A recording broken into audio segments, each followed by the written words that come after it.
नमस्कार। आज हम एमए पूर्वार्ध हिंदी साहित्य के चतुर्थ प्रश्न पत्र के अंतर्गत नई कहानी की प्रवृत्तियों के विषय में जानकारी प्राप्त करेंगे। इससे पूर्व के व्याख्यान में हमने स्वातंत्र्योत्तर हिंदी कहानी के विविध चरणों के विषय में जानकारी प्राप्त की थी और यह भी जानकारी प्राप्त की थी कि नई कहानी की क्या पृष्ठभूमि रही, उसका नामकरण कैसे हुआ और नई कहानी का आरंभ कब से माना जाता है तथा नई कहानी का स्वरूप क्या है। आज हम नई कहानी की प्रवृत्तियों के विषय में जानकारी प्राप्त करेंगे।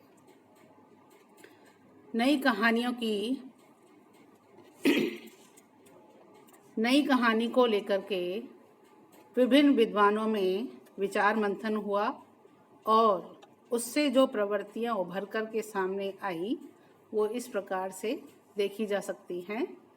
प्रथम है यथार्थ अनुभूतियों की व्यापक अभिव्यक्ति। पुरानी कहानी में लेखक अपने सामने कोई विचार, दर्शन, सामाजिक समस्या को रख करके उसके अनुकूल कथा विधान की सृष्टि करता था, किंतु नई कहानी के लेखक इस तरह की कहानी नहीं रचता, बल्कि अपने अनुभव को कहानी के रूप में बदल देता है। वह अपने अनुभव को कहानी का आधार बनाता है, इसलिए वह अधिक प्रामाणिक लगती है। नई कहानी का रचनाकार आज के यथार्थ का भोगता है।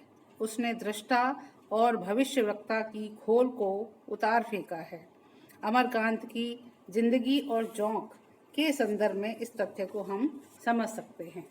इस कहानी में अमरकांत ने न कोई आदर्श प्रस्तुत करते हैं, न कोई विचार, प्रत्युत साधारण से भिखमंगे रजुआ के जीवन का एक ऐसा टुकड़ा पेश करते हैं जिसमें अर्थ आरोपित नहीं, जो स्वयं ही अर्थ गर्भ है। रजुआ की पीड़ा केवल जीने की पीड़ा नहीं है, आज की सामान्य जिंदगी के सामाजिकरण की पीड़ा है, मानवीय अस्तित्व और व्यक्ति सत्ता के सामाजिकरण की पीड़ा है।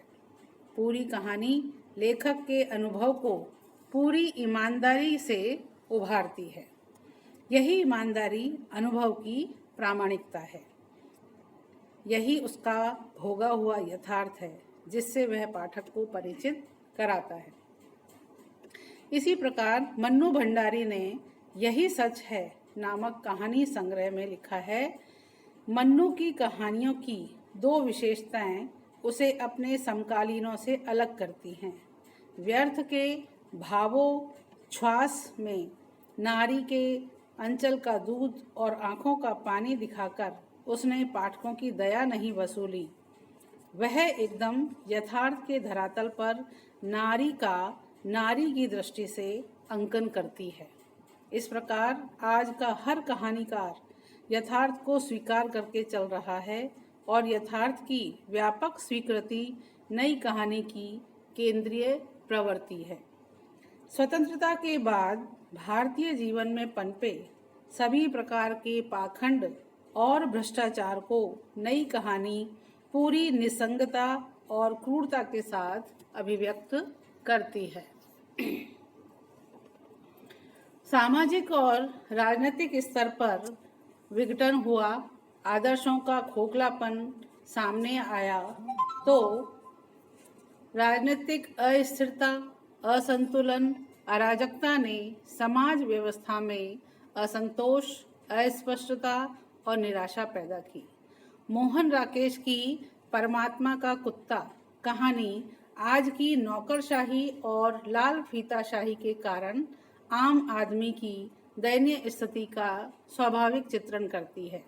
इसी प्रकार धार्मिक, सामाजिक, राजनीतिक पाखंडों का चित्रण नई कहानी यथार्थवादी दृष्टि से करती है। दूसरा बिंदु है पारिवारिक और सामाजिक स्तर पर आए संबंधों में बदलाव। नई कहानी कथ्य के स्तर पर, पारिवारिक और सामाजिक स्तर पर आए संबंधों के बदलाव को भी रूपायित करती है। संबंधों का यह बदलाव परिवार में माँ बाप और संतान, भाई भाई, पति पत्नी आदि अनेक स्तरों पर देखा जा सकता है। उषा प्रियंवदा की वापसी तथा राजेंद्र यादव की बिरादरी बाहर कहानियों में माता पिता के साथ संतान के बदलते संबंध चित्रित हुए हैं। संबंधों का सबसे अधिक बदलाव पति पत्नी अथवा स्त्री पुरुष संबंधों में हुआ है। अब प्रेम का इनके लिए आदर्शपरक अर्थ नहीं रहा, जो पूर्ववर्ती कहानीकारों के लिए था। मोहन राकेश की एक और जिंदगी, मन्नू भंडारी की तीसरा आदमी, राजेंद्र यादव की टूटना कहानियों में इन स्थितियों को देखा जा सकता है। नई कहानी ने संबंधों के बदलाव का चित्रण बहुत व्यापक स्तर पर किया है। परिणाम स्वरूप इन संबंधों का चित्रण उसकी मूल संवेदना बन गई। प्रेम और दाम्पत्य के खुले चित्रण के कारण नई कहानी अकहानी में परिणत होने लगी थी। तीसरा बिंदु है अस्तित्ववाद और मार्क्सवाद का प्रभाव। नई कहानी पर अस्तित्ववाद और मार्क्सवाद का प्रभाव परिलक्षित होता है। यूरोप में द्वितीय महायुद्ध के बाद यांत्रिक सभ्यता के बढ़ते दबाव के कारण जीवन मूल्यों में भारी परिवर्तन हुआ। मनुष्य ने यंत्रों की अपरिमेय शक्ति और विशालता के समक्ष अपने को बौना अनुभव किया। उसकी आस्था खंडित हुई, वह निराश और उद्विग्न हो उठा। उसे जीवन नीरस और व्यर्थ प्रतीत होने लगा। मूल्यों के विघटन के बीच वह अपने को अजनबी महसूस करने लगा। उसकी अस्मिता का संकट उत्पन्न हो गया। परिस्थिति और परिवेश के बदलाव, कुछ नवीनता की ललक और कुछ अंग्रेजी साहित्य के प्रभाव के चलते इन प्रवृत्तियों का प्रवेश हिंदी कहानी साहित्य में भी हुआ। मोहन राकेश की मिसपाल और मलबे का मालिक, राजेंद्र यादव की अभिमन्यु की आत्महत्या, निर्मल वर्मा की परिंदे और लंदन की एक रात, उषा प्रियंवदा की वापसी, कमलेश्वर की जोखिम, ज्ञान रंजन की फेंस के इधर और उधर, धर्मवीर भारती की बंद गली का आखिरी मकान, कृष्णा सोबती की यारों का यार में आधुनिकता के परिप्रेक्ष्य में मूल्यगत संक्रमण को यथार्थता के साथ अभिव्यक्ति दी गई है। अगला बिंदु है व्यक्ति की प्रतिष्ठा। नई कहानी ने व्यक्ति चेतना को महत्व दिया है। इससे तात्पर्य है कि व्यक्ति के संदर्भ में समाज को देखना। पुरानी कहानी समाज, सामाजिक सुधार, सामाजिक आंदोलन को मूर्त रूप प्रदान करती थी, लेकिन आज व्यक्ति को उसके परिवेश में देखा जा सकता है। व्यक्ति मन की जटिलता के बोध के माध्यम से सामाजिक संबंधों की संश्लिष्टता को संकेतित किया जा रहा है। कहानी पढ़ते हुए पहले हमारा ध्यान व्यक्ति पर जाता था। व्यक्ति खोया खोया, टूटा टूटा या अपने को अजनबी अनुभव करता हुआ दिखाई पड़ता है। उसकी मन स्थिति का कारण सामाजिक विघटन है। इस प्रकार हम व्यक्ति से होकर के समाज तक पहुंचते हैं। अगला बिंदु है छिछली भावुकता का ह्रास। नई कहानी में तीव्र भावावेग का अभाव है। नई कहानी के लेखक स्त्री पुरुष के प्रणय संबंधों को लेकर उनके परस्पर आकर्षण, खिंचाव, संबंध स्थापन, प्रतीक्षा, मिलन, विरक्ति, कड़वाहट, विच्छेद, पुनः आकर्षण, नए संबंध का जुड़ना, पुराने का टूटना, नए पुराने के बीच आकर्षण विकर्षण आदि का चित्रण मनोवैज्ञानिक तटस्थता के साथ कर रहे हैं। बौद्धिक दृष्टिकोण आज की नियति है। वैज्ञानिक सत्य मानव के परंपरागत आवेगों पर अंकुश लगा चुका है। आवेगजन्य उक्तियां आज की गहन अनुभूतियों की अभिव्यक्ति के लिए निरर्थक हो गई हैं। अगला बिंदु है मध्यवर्गीय जीवन चेतना। यूं तो आज का समूचा हिंदी साहित्य मध्यवर्गीय जीवन चेतना की अभिव्यक्ति का परिणाम है, किंतु कथा साहित्य और विशेष रूप से कहानियों में तो मध्य वर्ग का ही जीवन छाया हुआ है।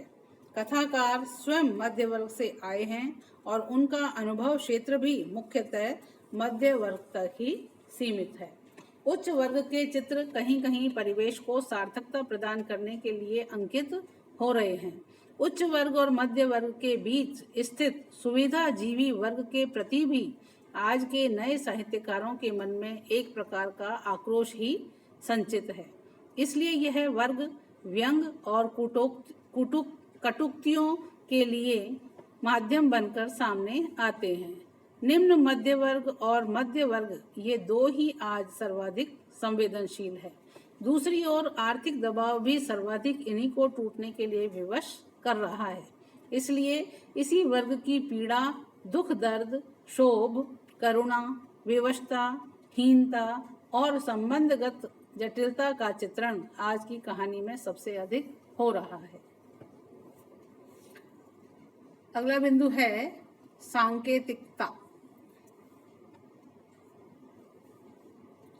आज के साय 1967 में प्रकाशित कहानी संग्रह की भूमिका में मोहन राकेश ने लिखा है कि जहाँ तक कहानी की आंतरिक उपलब्धियों का संबंध है, उनमें सांकेतिकता को कहानी की एक महत्वपूर्ण उपलब्धि माना जा सकता है।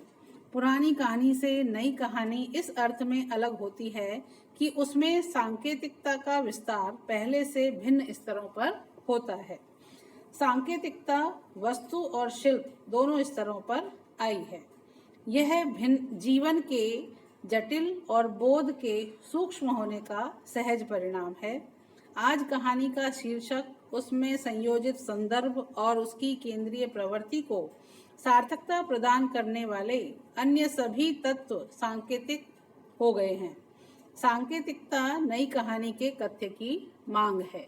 हिंदी में फ्रॉयड के काम मनोविज्ञान के आधार पर जो प्रतीक ग्रहण किए गए हैं, वे कथ्य को समझने में सामान्य पाठक की सहायता नहीं करते।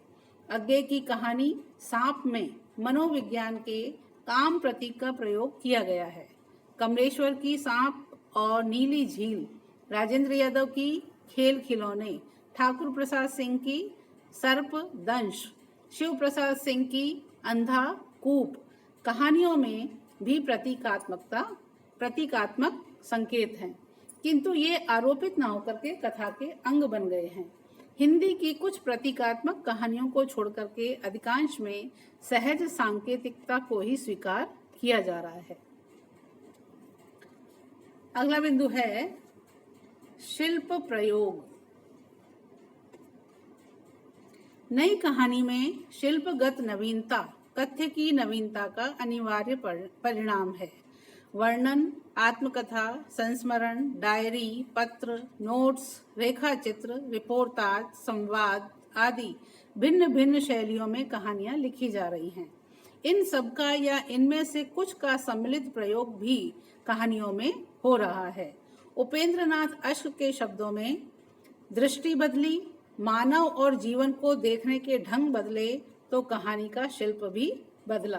पहले किसी कथानक प्रधान, झटका देने वाली और मधुर टीस उत्पन्न करने वाली गठी गठाई कहानियों के बदले जीवन की गहमा गहमी, रंगारंगी, कटु यथार्थता, जटिलता, संश्लिष्टता का प्रतिबिंब लिए हुए सीधे साधे स्केच की सी, निबंध की सी, संस्मरण या यात्रा विवरण की सी कुछ प्रभावों तथा स्मृतियों का गुम्फन मात्र वर्णनात्मक, चित्रात्मक, डायरी के पन्नों या पत्रों का रूप लिए हुए एक ओर लोक कथा और दूसरी ओर उपन्यास की हदों को छूती हुई तरह तरह की कहानियां लिखी जाने लगी।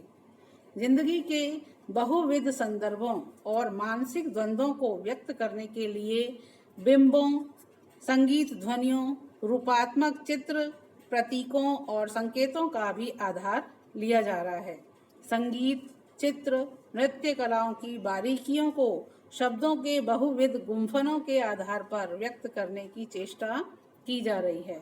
सूक्ष्म भावबोध को व्यंजित करने के लिए प्रतीकों का सहारा लिया जा रहा है। कथ्य को प्रभावी बनाने के लिए लोक कथाओं, पंचतंत्र की कहानियों और सिंहासन बत्तीसी की कहानियों के शिल्प को भी अपनाया गया है। उपन्यासों की तरह प्रतीक और फैंटेसी शिल्प के प्रयोग कहानियों में भी किए गए हैं। कहीं कहीं प्रतीकों और संकेतों को पकड़ने में कठिनाई भी अनुभव होती है। लेखक को स्वयं उन्हें स्पष्ट करने के लिए आगे आना पड़ता है। वस्तुतः नए कथ्य और नए भावबोध की अभिव्यक्ति के प्रयत्न में शिल्प के स्तर पर भी नए प्रयोग स्वाभाविक हैं। अब हम नई कहानी का किस प्रकार से ह्रास हुआ, क्या स्थितियां रही जिसकी वजह से नई कहानी धीरे धीरे अपने पतन की ओर अग्रसर हुई, तो उस विषय में हम जानकारी प्राप्त करेंगे। नई कहानी का ह्रास 1950 ईस्वी के आसपास नई कहानी का प्रारंभ एक व्यापक फलक के साथ हुआ था और इसका प्रारंभिक दौर व्यापक संभावनाओं का दौर था। सन 1950 ईस्वी और 60 ईस्वी के बीच नई कहानी काफी चर्चित रही और अपनी भंगिमाओं के साथ नए मानदंड भी स्थापित किए। कहानी, कल्पना, विनोद, लहर, ज्ञानोदय, नई कहानियां तथा अन्य पत्रिकाओं के माध्यम से नई कहानी की विस्तृत चर्चा हुई। इसके अतिरिक्त रेडियो सम्मेलनों, कथा गोष्ठियों, परिसंवादों और वाद विवादों से भी यह काफी चर्चित हुई और इसका नामकरण स्पष्ट होता गया। लेकिन कालांतर में अनुभूति की प्रामाणिकता और भोगे हुए यथार्थ के नारे दिए जाने लगे। नई कहानी की बहुत सी कहानियां निराशा, अनास्था, घुटन, ऊब और संतरास के चित्रण से अपने आप में घुटने लगी। आज का कहानीकार पश्चिम के प्रभावों और परिस्थितियों से इतना अधिक प्रभावित हुआ है कि उसमें अपने अनुभवों के प्रति अवज्ञा का भाव उत्पन्न हो गया है। वह शरीर से भारत में रहता हुआ भी मन से विदेश में रहकर के पाश्चात्य जीवन के विसंगतिमय संदर्भों को यहाँ के जनजीवन पर बलात् आरोपित करना चाहता है। यही कारण है कि नई कहानी अपने प्रचार के अपार साधनों और बेशुमार ऊंचे ऊंचे नारों के बावजूद भी भारतीय जनमानस में प्रतिष्ठित नहीं हो सकी। कामुम और सात्र आदि विदेशी कहानीकारों की नकल करने का प्रलोभन, भावुकता और दुर्बोधता के कारण नई कहानी ने अपनी सहजता खो दी और धीरे धीरे पाठकों से दूर होती चली गई। डॉक्टर लक्ष्मी सागर वार्ष्णेय ने नई कहानी की ह्रास की स्थिति को इस प्रकार से दर्शाया है। नए कहानीकार अपने साथ नई समस्या लेकर आए, जिसके फलस्वरूप नई कहानी पर प्रश्न सूचक चिन्ह लगने लगे।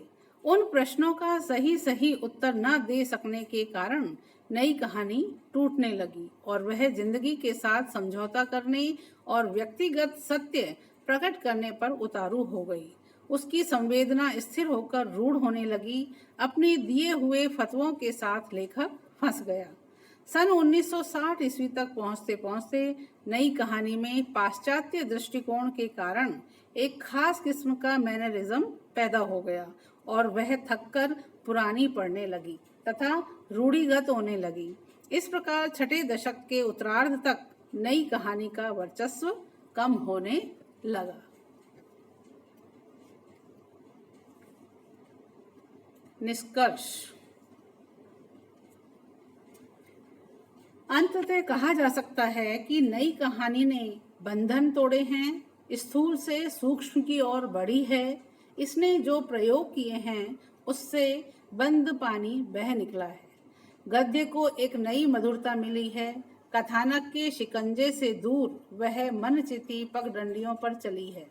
स्थानीय रंग अगर आंखों को प्रकाशित करता है तो वातावरण मन को परंतु क्षण प्रभाव का चित्रण सारे मूल को झकझोर देने की क्षमता रखता है। इस प्रकार जीवन की तमाम विसंगतियों के समावेश के बावजूद भी हिंदी कहानी साहित्य में नई कहानी के महत्व को नकारा नहीं जा सकता। आज के व्याख्यान में इतना ही। नमस्कार।